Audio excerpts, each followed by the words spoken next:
Assalamualaikum warahmatullahi wabarakatuh. Bismillahirrahmanirrahim. Alhamdulillahi rabbil alamin. Wassalatu wassalamu ala ashrafil anbiya'i wal mursalin wa ala alihi wa sahbihi ajma'in. Subhanaka la ilma lana illa ma 'allamtana innaka antal alimul hakim. Qala rabbi shrah li sadri wa yassir li amri wahlul 'uqdatam min lisani yafqahu qawli, amma ba'd. Baik, alhamdulillah, syukur puji kepada Allah Subhanahu wa taala. Pada pagi yang mulia ini sekali lagi kita diberikan kesihatan dan kelapangan untuk bertemu, untuk kita meneruskan perbincangan kita di dalam buku Jangan Bersedih ataupun La Tahzan, Don't Be Sad, karangan Dr. Aid Abdullah Al-Qarni. Jadi tajuknya pada hari ini iaitu tajuk yang tajuk pun penting, tajuk yang penting. Jadi diharapnya perbincangan santai kita ini dapat memberikan sedikit sebanyak manfaatnya. Kalau ada sahabat-sahabat yang masih ingat, semalam saya dah beritahu tajuknya tentang apa. Siapa masih ingat tajuknya? Baik. Waalaikumsalam kepada semua.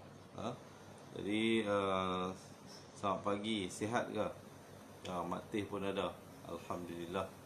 Jadi Nurjannah, Latif, harapnya kawan-kawan lain pun akan menyusuli kita sebentar saja lagi. Jadi sebelum itu, bolehlah kita pakai share dulu. Kita share dulu. Shelly Nur, Waalaikumsalam. Waalaikumsalam kepada semua. Kepada semua kita share dulu. Dan saya dapatkan semangat dulu. Boleh tak saya dapatkan heart dan juga thumbs up, insya-Allah. Baik, tajuk kita pagi ini kita cuba ringkaskan dan padatkan perbincangan kita. Tajuknya, usirlah kekosongan dengan kesibukan.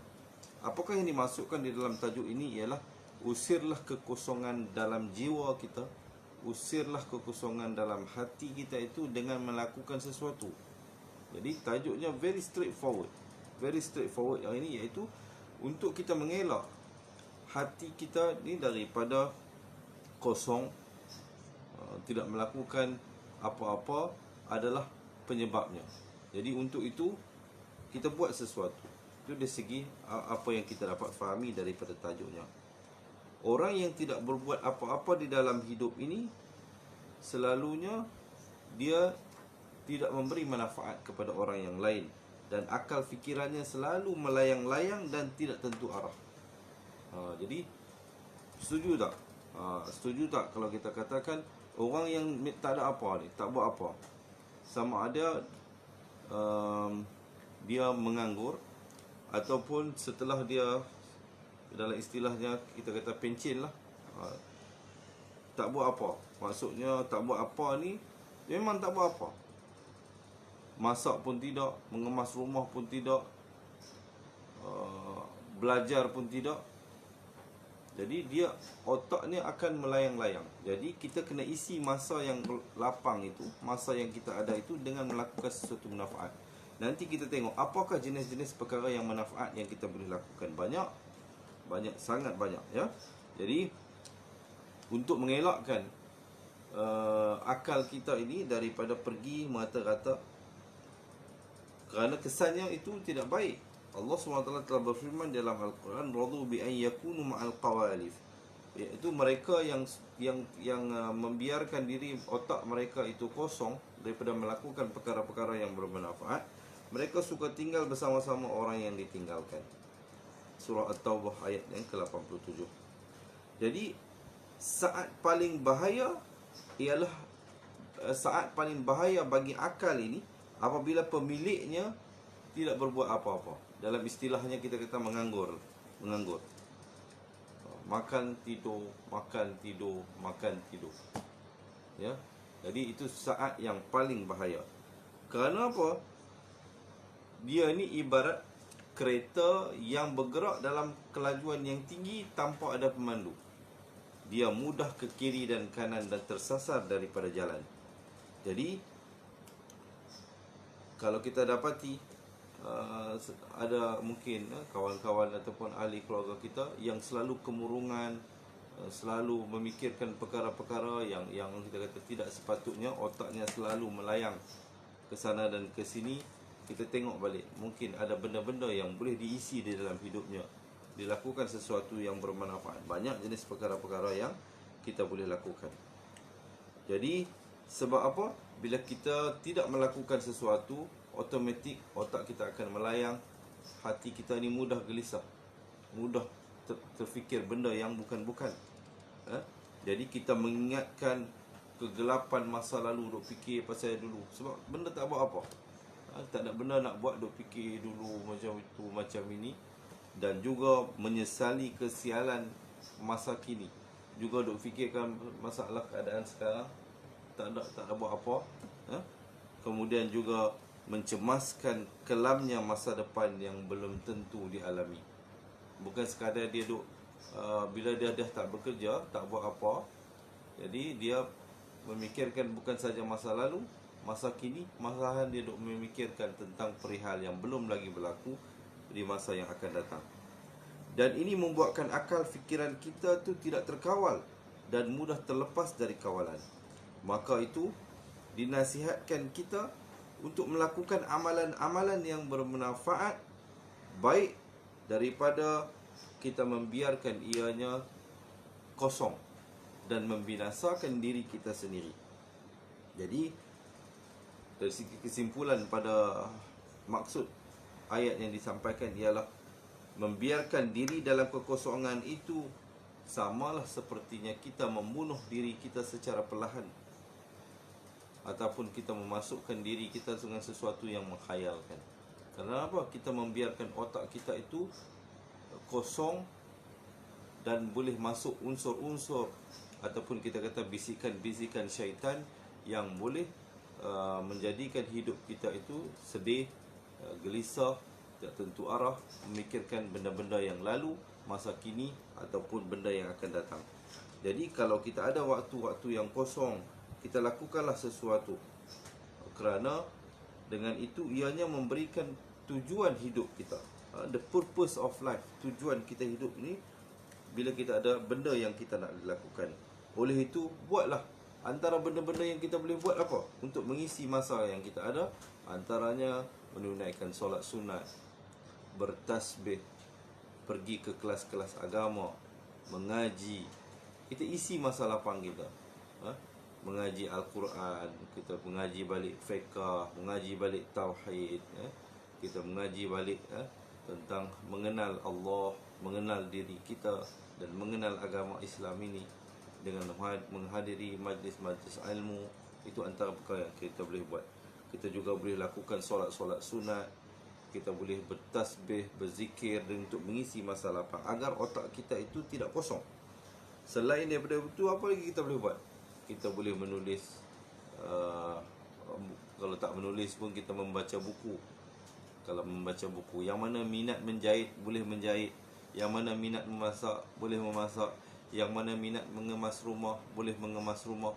Jadi banyak benda yang kita boleh buat untuk mengisi masa-masa lapang yang kita ada. Baik, kalau boleh saya tahu sahabat-sahabat yang bersama dengan saya ini, sebelum kita pergi lanjut, jadi bolehlah saya minta share dahulu, kita share dahulu, dan juga kongsikan apakah aktiviti yang sahabat buat yang mungkin nak kongsikan, mungkin bagi idea kepada kawan-kawan yang lain, yang mungkin kita, kawan-kawan yang lain pun boleh buat sama untuk mengisi masa-masa yang lapang dengan aktiviti-aktiviti yang bermanfaat. Boleh tak kongsikan satu saja? Setiap seorang ni kalau boleh kongsikan satu, apa aktiviti yang dia suka buat bila ada waktu lapang. Sama ada menjahit ke, menjahit ni macam-macam lah, bukan tak semestinya jahit baju. Orang kata, orang panggil apa, kait ya, kait buat macam sarung. Untuk kalau dulu tu sarung cushion, sarung TV begitu kan, ataupun sarung bantal begitu. Mengait ke, dia suka memasak ke, dia suka membaca buku ke, dia suka hadiri kelas-kelas agama ke. Jadi mungkin kalau ada sahabat-sahabat ni minta kongsikan satu saja aktiviti yang sahabat-sahabat suka buat. Yang sahabat-sahabat suka buat, apa dia? Ataupun dia suka bersukan dengan kawan-kawan. Ada juga yang dia ni komuniti tempat dia tinggal tu suka berkebun. Jadi ada aktiviti buat berkebun dan sebagainya. Ataupun ada aktiviti nasyid, bordah. Kalau Kalau belah Kedah kita panggil apa, marhaban, kumpulan dia sertai kumpulan nasyid, marhaban dan sebagainya. Jadi sahabat-sahabat yang bersama dengan kita ni, selalunya waktu lapang apa yang dilakukan?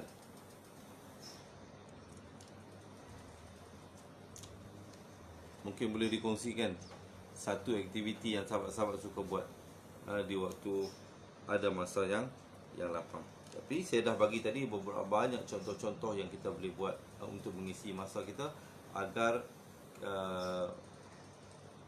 kita kata apa, jiwa kita tidak kosong. Kerana jiwa kosong ini datang daripada otak yang kosong.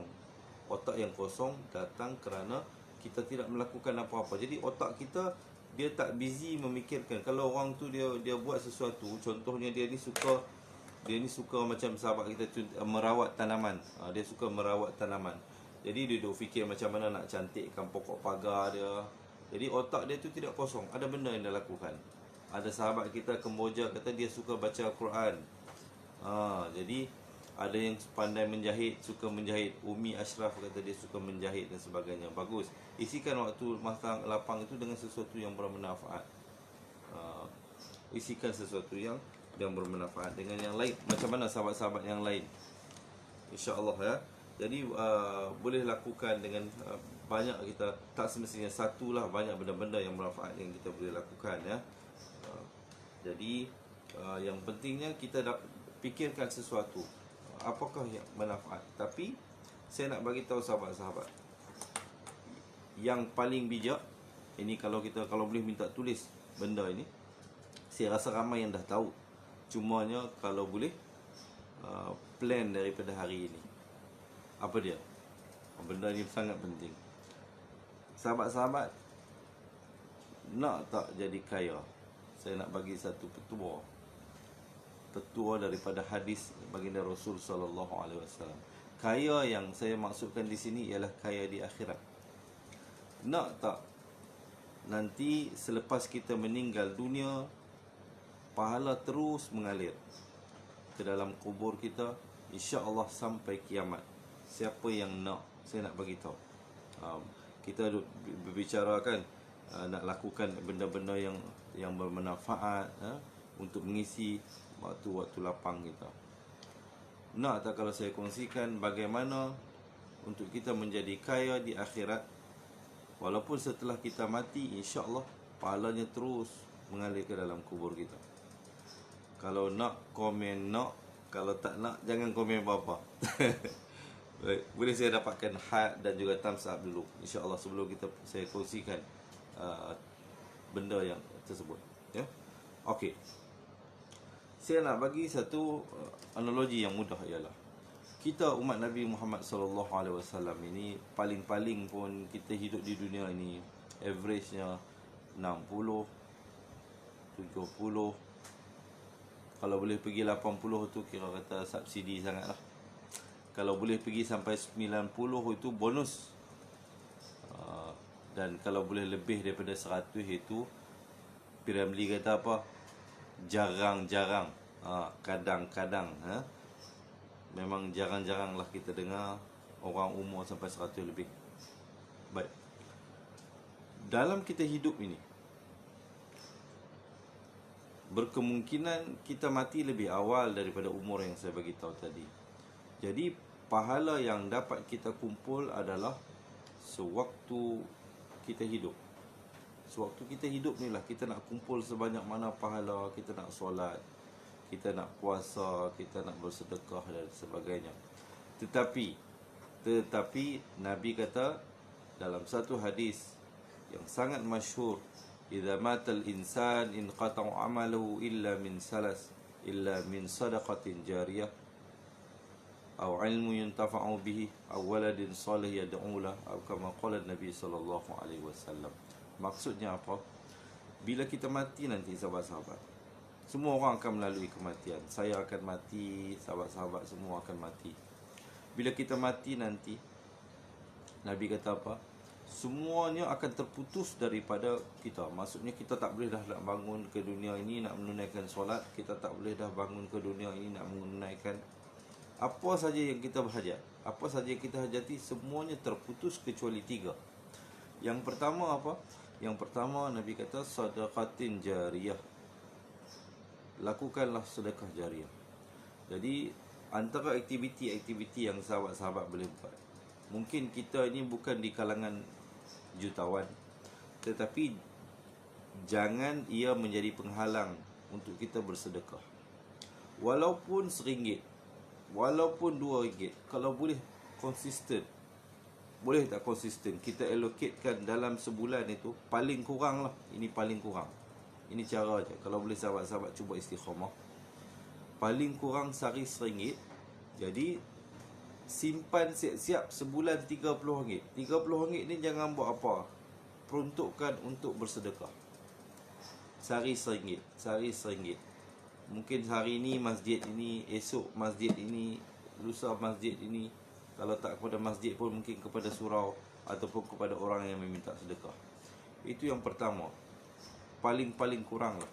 Paling-paling kurang. Kalau kita ada rezeki lebih, kita bagi lebih. Itu saya bagi contoh yang paling minimum. Itu pertama. Kerana apa? Kerana dia akan berterusan. Nanti bayangkan kita dah meninggal dunia pun pahalanya terus datang mengalir kepada dalam kubur kita. InsyaAllah. Selagi mana belum berlakunya kiamat, selagi itulah pahalanya akan datang. Dan tidak mustahil pahala yang bakal kita kumpul, pahala yang bakal kita kumpul setelah kita mati itu lebih banyak daripada pahala yang pernah kita kumpul waktu kita hidup. Jadi itu yang pertamanya. Yang keduanya, mungkin ada sahabat-sahabat tolong tulis, ilmu yang bermanfaat. Ilmu yang bermanfaat. Bagi ilmu ke orang. Bagi ilmu ke orang. Waktu kita hidup ini, tadi kita bicara nak mengisikan masa lapang. Baik. Kalau kita tak ada ilmu, Ustaz, saya ni tak ada ilmu nak bagi kat orang, macam mana saya nak kongsi ilmu yang bermanfaat? Baik, ada dua cara. Ada dua cara. Mungkin ada sahabat-sahabat yang turun tulis. Untuk berkongsi ilmu ini ada dua cara. Kalaulah kita tidak ada ilmu, betul juga. Macam mana kita nak kongsikan kalau kita dah tak ada ilmu? Jadi apa kita boleh buat? Yang pertama, kita pergi belajar dulu. Dapatkan ilmu itu, baru kita ajar. Itu yang pertama.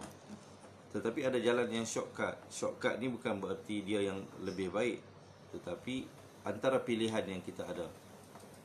Kerana belum tentu kita ada masa untuk menghadiri kelas sampai jadi pandai untuk nak kongsi ilmu, betul? Tetapi tidak semestinya kena alim baru nak kongsi. Kerana Nabi kata apa? Ballighu anni walau ayat. Sampaikanlah daripadaku walaupun sepotong ayat.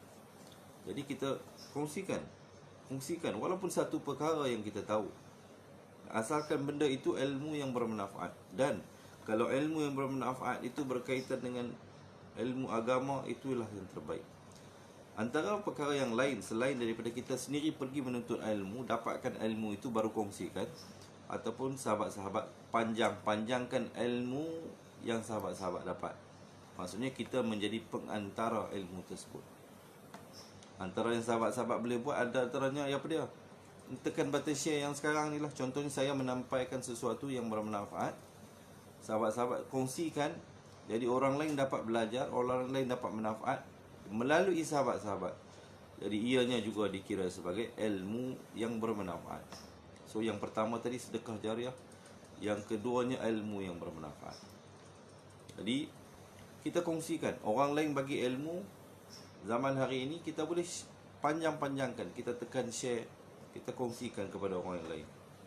Kita sendiri nak mengajar tak boleh, tapi kita boleh menjadi penyambung, wasilah kepada ilmu tersebut. Kita dapat daripada si A, kita paskan kepada si C. Boleh? Kalau boleh, minta berehat dan juga thumbs up dulu. Dan jangan lupa kita tekan button share. Yang ketiga doa daripada anak yang soleh. Antara perkara yang manfaat yang kita boleh buat ialah pesan kepada anak-anak kita. Kalau boleh hari-hari, jangan pernah berhenti daripada berdakwah, khususnya kepada anak yang kita sayang. Kerana mereka lah saham yang besar bagi kita. Anak-anak ni merupakan saham yang besar. Jangan biarkan mereka. Ni kadang kita sayang kepada anak tak kena gaya. Contoh, anak bekerja balik lewat malam pukul 1, pukul 2 letih. kita kata sampai waktu subuh kita tak kejut dia semayang. Sebab apa? Sayang ke anak, anak letih kerja balik semalam. Itu bukan sayang namanya. Itu kita membiarkan dia terhanyut menuju ke neraka. Wa'iyyazubillahi min zalik. Jadi, apa yang kita boleh buat ialah kita pesan kepada dia, kita kejut dia, pesan kepada dia menjaga solat, pesan kepada dia untuk membaca Al-Quran, pesan kepada dia untuk melakukan kebaikan. Pesan itu kerana apa? Ad-dinun nasihah. Agama ini adalah nasihat menasihati.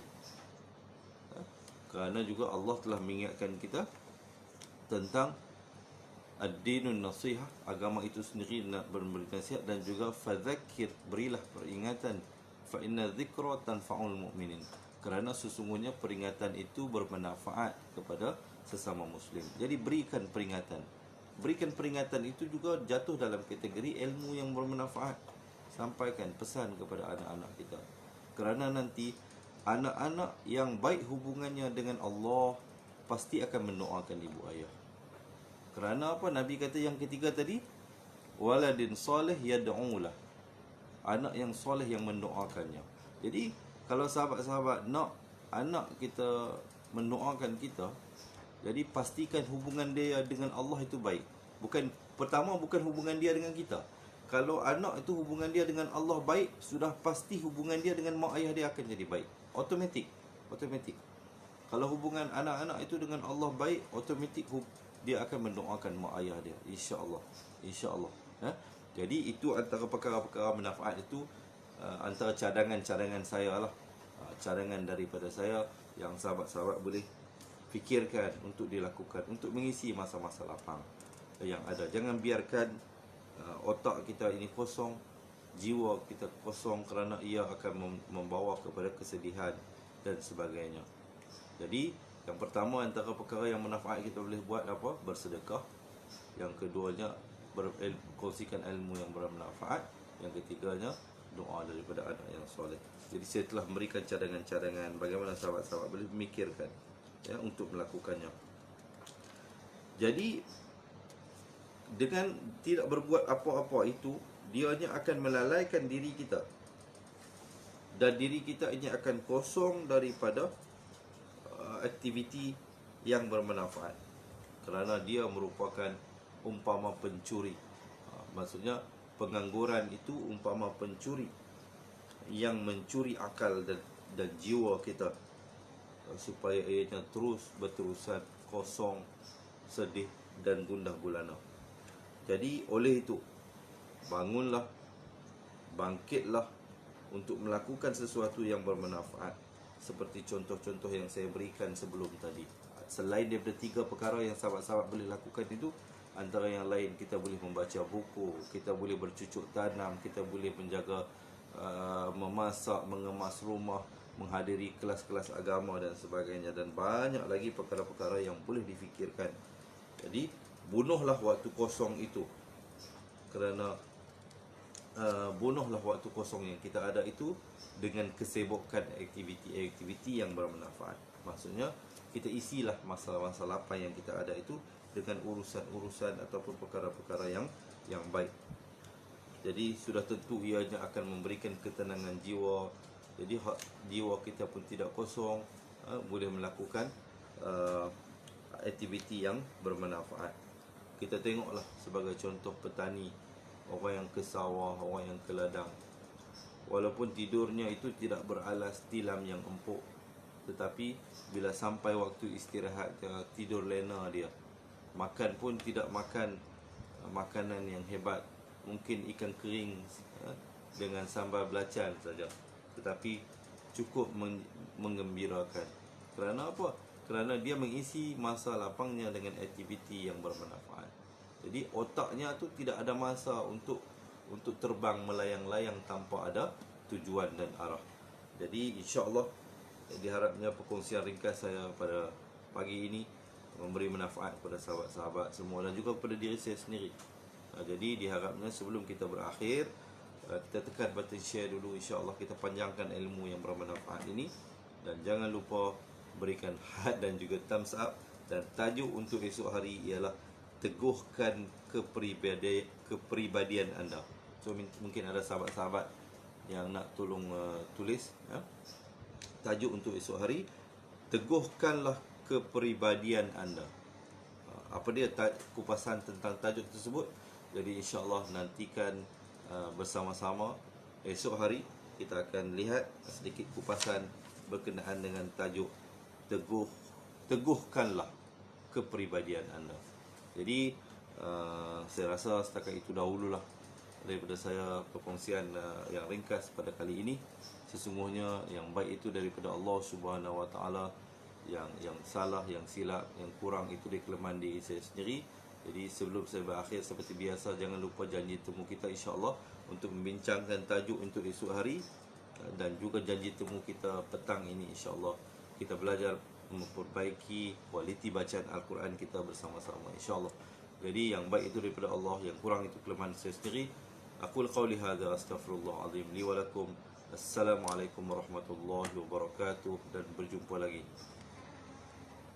Terima kasih.